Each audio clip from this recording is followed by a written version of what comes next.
Показую вам швидкий спосіб наліпити пельмені без пельменниці. І щоб ліпити не по одному. Тісто розкатали. Далі беремо, викладуємо нашу начинку.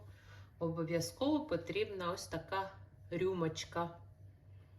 Тільки така, тому що з другої не вийде. Зараз викладуємо на половину тіста фарш. Фарш наклали. Тепер складаємо напополам. Трам-там-там. Ось так. Далі беремо наш інструмент, рюмочку, і де фарш ось так. Раз. Оп.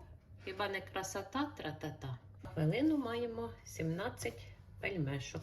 Ось така краса. Тра-та-та. Пробуйте. Швидко і без заморочок.